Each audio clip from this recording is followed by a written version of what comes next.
Mesdames et messieurs, bonjour et bienvenue à ce nouveau numéro du journal sur Chadil Pano Télévision. Avant toute chose, les sommaires.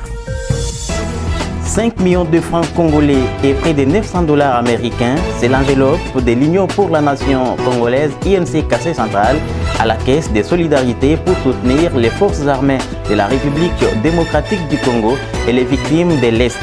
Le député national Marcel Tshipepele Ntumba a remis cette enveloppe au gouverneur Joseph Moïse Kamboulounkonko. Plusieurs voix s'élèvent au Kassai Central pour condamner la campagne de diabolisation contre le chef de la maison militaire du chef de l'État, le lieutenant-général Bomunda Ntumba. Elim Poutou, que vous allez suivre au Sléton avec Dernière Énergie. La dernière partie de ce journal sera consacrée à la page sportive avec Anton Ntumba, que j'ai recevrai. Une fois de plus, bonjour. Agression rwandaise dans l'est de la République démocratique du Congo, 48 heures après le lancement de la campagne de collecte de fonds en faveur des forces armées de la République démocratique du Congo et les victimes des atrocités de l'armée rwandaise à Goma, les fils et fils de la province du Kassai central apportent également leur contribution. Lundi, le gouverneur de province, Joseph Moïse Kamboulounkonko, a réceptionné les dons venant de plusieurs structures des forces vives de la province du Kassai central. Aussi, les partis politiques venaient contribuer à l'effort de guerre afin de soutenir les victimes de Goma. Soleil Ntumba pour les reportages. Les feux ne brûlent plus haut que si chacun apporte un morceau de bois. C'est dans cette optique que le député national Marcel Tshipepele Ntumba et son parti politique UNC met la main dans la pâte pour apporter une importante contribution aux forces armées de la RDC et aux victimes de l'Est du pays. Ceci pour soutenir l'initiative de la société civile, celle de la collecte des fonds, lancée par le gouverneur de province jeudi dernier. Marcel Tshipepele Ntumba explique. Ce qui nous amène ici, nous sommes venus répondre à l'appel du chef de l'État, appel qui a été activé ici en province par le gouverneur de province, accompagné de la société civile. C'est ce qui concerne l'effort de guerre. Ensemble avec le parti cher à l'honorable Vital Kamerhe, l'UNC, nous avons organisé hier dimanche une activité de collecte. C'est après cette activité que nous avons amené officiellement notre enveloppe que nous avons présentée au gouverneur de province ainsi que la société civile qui était présente. Joseph Moïse Kamboulounkonko, gouverneur du Kassai central, qui a réceptionné cette enveloppe, a d'abord remercié cet appui de l'UNC avant d'inviter les autres à emboîter les pas. Cela demande que tout le monde mette la main à la pâte. Je souhaite fermement que cet exemple soit suivi par tous les autres. On dit toujours qu'il faut que quelque part on commence. Il y a des centres et après il y a des ramifications.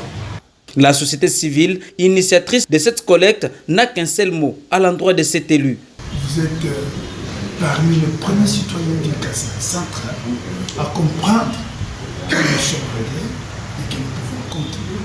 Vraiment, cet acte est louable et de la société civile que je représente vraiment à vous dire merci. Agression rwandaise, on en parle toujours dans ce journal.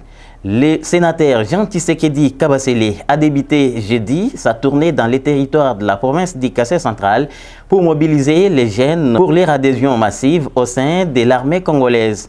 Le premier territoire à être visité, c'est le territoire de Kazumba, où il a tenu un meeting devant plusieurs personnes venues pour la circonstance. Regardez ce reportage de Bruno Ngoyi. 48 heures après le passage du vice-premier ministre de Défense, Guy Mwadiamvita à Kananga, mobilisant le jeune à se faire recruter au sein de FARDC pour défendre l'intégrité nationale du pays. Le sénateur Jean Tshisekedi Kabasele n'est pas resté bras croisés. Il s'est approprié cette élite dans la droite vision du chef de l'État, afin de répercuter ces messages à l'intérieur de la province. C'est jeudi 20 février 2025, Jean Tshisekedi Kabasele commence à tourner dans le territoire de Kazumba, où il reçoit un accueil digne de son rang dans la commune rurale de Makamba. Ici, ce fils du territoire mobilise en ces termes.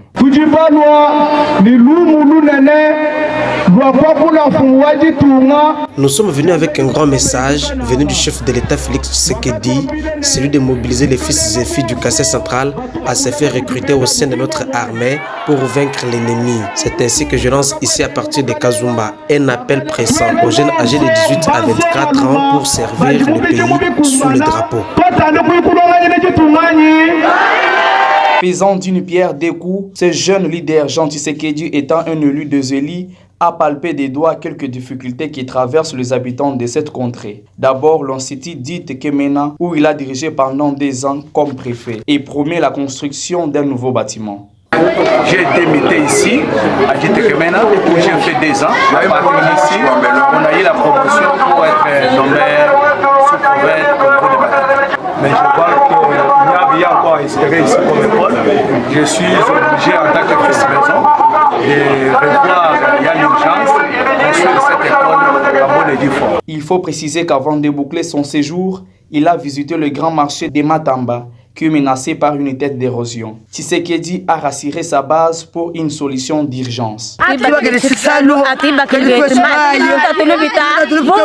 Occupation rwandaise dans les Deux-Kivu, la Commission nationale des droits de l'homme CNDH partage avec la chef du gouvernement ses inquiétudes sur l'exécution de certains membres activistes des droits de l'homme par l'armée de Kagame. Depuis l'occupation du Nord et Sud Kivu par l'armée rwandaise et ses supplétifs du M23 AFC, on assiste au massacre des populations civiles et des défenseurs des droits de l'homme dans ces 2 provinces de la partie est de la République démocratique du Congo. Face à ces atrocités, la chef du gouvernement, Judith Suminwa Tuluka, a accordé une audience à Paul Nsapo Mukulu, président de la Commission nationale des droits de l'homme, CNDH. Devant la première ministre, ce dernier a énuméré plusieurs cas de violations flagrantes des droits de l'homme par l'armée rwandaise et ses alliés de la coalition M23 AFC. Il est dans ses propos choisi par Félix Matoudi depuis Kinshasa. Avec l'actualité qui n'est pas reluisante à l'est du pays où nous connaissons l'agression du Rwanda, ainsi que les attaques, si vous voulez, de son armée, l'armée rwandaise, avec les supplétifs du M23 et AFC, la situation des droits de l'homme s'est détériorée dans le nord et sud Kivu, comme vous le savez, avec des massacres des populations civiles, avec des exécutions sommaires, avec disons, privation de liberté, et les populations civiles, les activistes des droits de l'homme sont traqués, et ce qui tombe entre les mains de tous ces éléments du M23 et AFC et même les forces rwandaises, de l'armée rwandaise. C'est déplorable puisque nous déplorons plusieurs défenseurs de droits, la mort, le décès, si vous voulez, l'assassinat, les exécutions extrajudiciaires, surtout sommaires, au sein des défenseurs des droits de l'homme, au sein des membres de la société civile. Voilà, c'est inquiétant, mais nous continuons à travailler dans des conditions d'enquête difficiles, mais en même temps, le monde entier se demande, mais qu'est-ce qui se passe maintenant? L'opinion publique, le peuple d'autres pays nous demande, nous en tant qu'institution d'appui à la démocratie, qu'est-ce qui se passe en RDC? Voilà pourquoi le 25 et le 26, 2 jours, nous organisons un atelier, une conférence pour recevoir les INDH, nos consoeurs, les institutions sœurs, les CNDH d'autres pays arrivent chez nous, surtout africaines, pour s'abreuver qu'est-ce qui se passe, s'informer, enfin d'échanger sur les stratégies de contribution au retour de la paix. Un véhicule marque Fuso pour la mobilité des volontaires pour la défense de la patrie Front Grand Nord a été réceptionné mercredi à Beni par Albans Kabaya, directeur du cabinet du gouverneur militaire du Nord Kivu. Ce don du gouvernement central a été obtenu grâce au plaidoyer du caucus des élus nationaux du Nord Kivu, a déclaré Baliesima Kadumika, élu de Beni Territoire. Détail dans cet élément de Patrick Sialoura, notre correspondant à partir de Goma. C'est un véhicule marqué Fuso destiné aux volontaires pour la défense de la patrie Axe Grand Nord, réceptionné par le directeur de cabinet du gouvernement militaire du Nord Kivu, don du gouvernement national, obtenu grâce au plaidoyer du caucus des élus nationaux du Nord Kivu, a déclaré l'honorable Baliesima Kadukima, élu de Beni Territoire.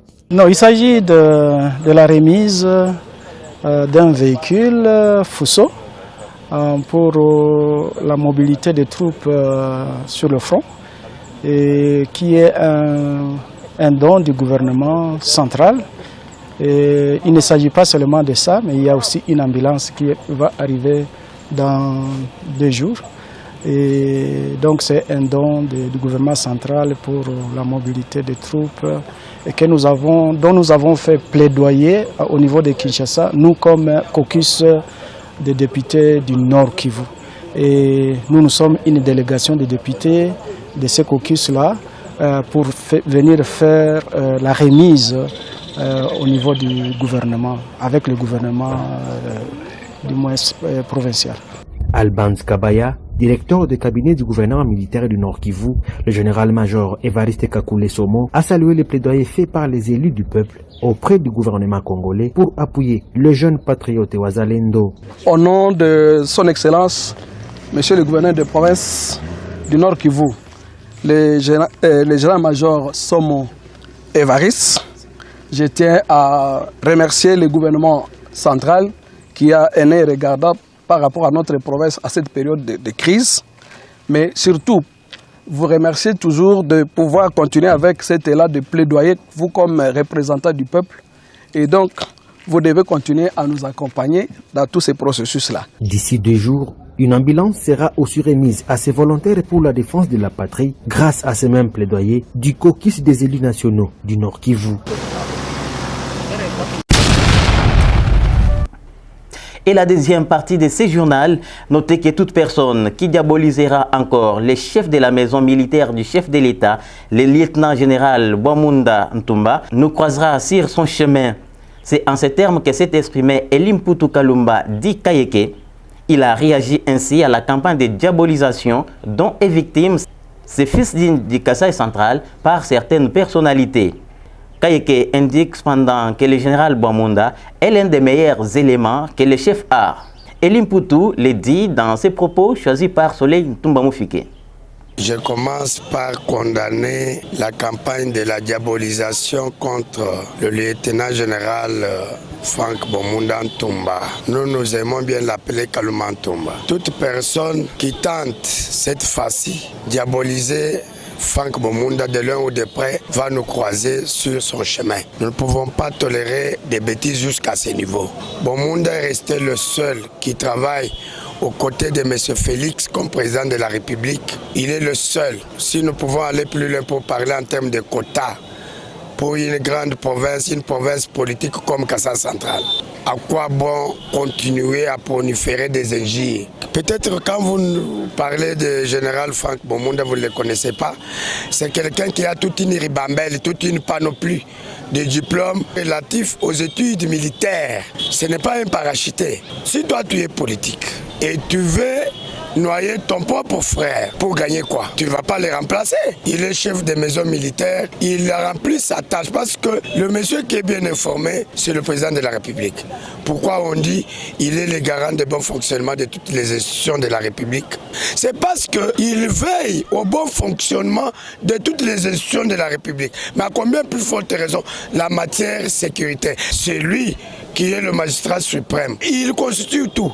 Mais pourquoi nos frères, nos voisins veulent diaboliser à tout prix Bwamunda Ntumba? Il a fait quoi? Il a fait quoi de mal? Parce que nous sommes pendant une période où nous sommes agressés par les forces étrangères. Il nous appartient de prôner le message de paix, aussi la cohésion nationale. Nous devons être soudés. Nous devons nous reconstituer pour faire face aux ennemis de ce pays. Nous le disons au nom de toute la population centre-kassaïenne que nous nous engageons en tant que tel. Quiconque s'hasardera à citer le nom de Bwamunda dans le mal va nous croiser sur son chemin. Nous le disons au nom de toute la population centre-kassaïenne que nous nous engageons en tant que tel. Quiconque s'hasardera à citer le nom de Bwamunda dans le mal va nous croiser sur son chemin. Ce journal nous amène également à Luiza avec le développement de l'espace Kasaï. Les députés honoraires d'Eli Sesanga activent les choses pour la construction de l'aérodrome à Luiza, l'un des territoires de la province du Kasaï central. Pour y parvenir, une équipe d'experts a même déjà fait des études sur place à Luiza. Patrice Aimé Sesanga, ancien président de l'Assemblée provinciale du Kasaï central et autrefois sénateur en République démocratique du Congo, qui a livré cette information à la presse lors d'un point de presse tenu ici à Kananga, dissipe les malentendus sur ce qui se passe sur les réseaux sociaux pour juste ternir l'image de l'honorable Eli Sesanga. Il indique par ailleurs que les autorités de l'aviation ont même envoyé une équipe d'experts sur place pour mener des études quant à ces. On écoute ces propos de Patrice Aimé Sesanga, choisi pour vous par Soleil Ntumba Moufike. L'aérodrome, pour construire, il faut une procédure. Nous sommes en train de respecter la procédure pour construire l'aérodrome. La procédure est définie dans notre pays par l'autorité d'aviation civile. J'ai appris et j'ai vu que les gens se tordent l'esprit en voyant que des techniciens viennent pour faire ce travail. Et nous avons eu une lettre signée par un administrateur des territoires assistants. Il dit suspend les travaux. Il ne s'adresse même pas à nous, mais il s'adresse au chef coutumier, qui ne fait pas les travaux. Il dit au chef coutumier, suspendez les travaux. Mais le chef coutumier, le chef coutumier n'est pas l'initiateur du projet, n'est pas le constructeur, n'est pas le... Mais on s'adresse à lui. Il n'y a rien d'autre. Il ne faut pas suivre ceux qui sont contre le développement de la province, qui disent n'importe quoi. Nous, on n'a pas envie de faire ce qu'eux ils pensent. Donc, je suis venu vous porter cette information pour que vous sachiez ce qui se réalise réellement. S'il y a des gens qui veulent faire le Thomas, nous pouvons les prendre. Nous allons avec sur les chantiers, ils voient les machines. On n'exploite pas les diamants, on n'exploite pas l'or. On n'exploite pas ces minéraux avec un compacteur, par exemple. Donc, tout ce qui s'est dit là, ça s'est dit par la mauvaise foi ou par l'esprit de jalousie ou manque d'amour pour la province, pour les entités de base. Et pour être plus complet dans ce journal, je reçois Antoine Ntumbaka Bongo pour la page des sports. Bonjour amis sportifs de Chadi Lapanou, ouvrons cette page sportive par cette information. La Ligue de football du Kasaï occidental démembrée a de nouveaux dirigeants. La nouvelle équipe dirigeante a été élue ce mardi 18 février 2025 à l'issue d'une élection amplement disputée. Avec 12 voix sur 23 votants, André Chibondo a bâti son challenger, Jean-Mou Lumbamande, qui est à la tête de la LIFCOP depuis plus de 15 ans. André Chibondo et toute son équipe vont essayer de doter une nouvelle robe au football centre Kassaïen qui était en régression totale depuis quelques années. Voici donc comment se présente cette équipe nouvellement élue. À la présidence, nous avons André Chibondo et Annie Kaloua, accompagnés de José Kakoukou. Au secrétariat provincial, Jenny Joël Tounsele, accompagné d'Espoir Ntumba. André Victor Vitae, le trésorier. Premier conseiller, Benjamin Moukengechai. Deuxième conseillère, Germaine Tukumbana. Troisième conseillère, Christine Kanoukambela. Et quatrième conseillère, Jeanne Béa. Football féminin toujours à Kananga. Des matchs ont eu lieu ce vendredi 21 février 2025 au terrain de l'entraînement de la Saint-Luc. Le premier match a vu Saint-Luc Dame et Mazembe se séparer dos à dos, 0 but partout. Alors qu'en deuxième explication, AS Sainte-Marie a battu lourdement l'FC Tshisekedi sous la note de 4 buts à 0. Ce sont donc les matchs de la phase de retour de ce championnat. Poursuivons ce journal, mais cette fois-ci parlons football au-delà de nos frontières. Le tirage au sort des huitièmes de finale, des quarts de finale et des demi-finales de l'UEFA Champions League 2024-2025 a eu lieu le vendredi 21 février 2025 à la maison du football européen à Nyon, en Suisse. Voici les principaux résultats de ce tirage.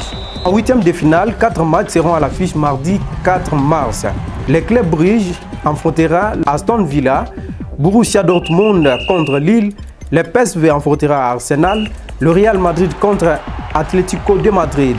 Et mercredi 5 mars, Feyenoord jouera contre l'Inter de Milan, Bayern de Munich contre Leverkusen, Benfica contre l'FC Barcelone et le Paris Saint-Germain contre Liverpool. Pour terminer ce journal, Leicester s'est incliné à domicile 4-0 devant Brentford de Yohan Wissa vendredi 21 février 2025 à match de la 26e journée de la Première Ligue anglaise saison 2024-2025. Belle entame de la première partie, Brentford qui ouvre très vite la marque précisément à la 17e minute par son attaquant congolais Yohan Wissa, signant ainsi son 12e but de la saison en championnat anglais. Mbemo, son complice camerounais du club, double la mise à la 27e minute avant que Norgard puisse inscrire le 3e but à la 32e minute, 3-0 score à la pause. Carvalho marquera à la 89e minute le 4e but et le dernier de Brentford, score final 4-0. Belle victoire en déplacement pour Brentford qui occupe désormais la 2e place au classement provisoire du championnat avec désormais 37 points après 26 matchs joués. La prochaine sortie en championnat pour Wissa et ses coéquipiers est prévue le 26 février à domicile avec la réception d'Everton. C'est tout pour ce journal des sports. Pierre-Love Mukendi. Ainsi s'achève cette édition du journal sur Chadi Lapano Télévision. Merci chers amis de continuer à nous faire confiance. Abonnez-vous, aimez, surtout partagez pour ne rien manquer sur notre chaîne.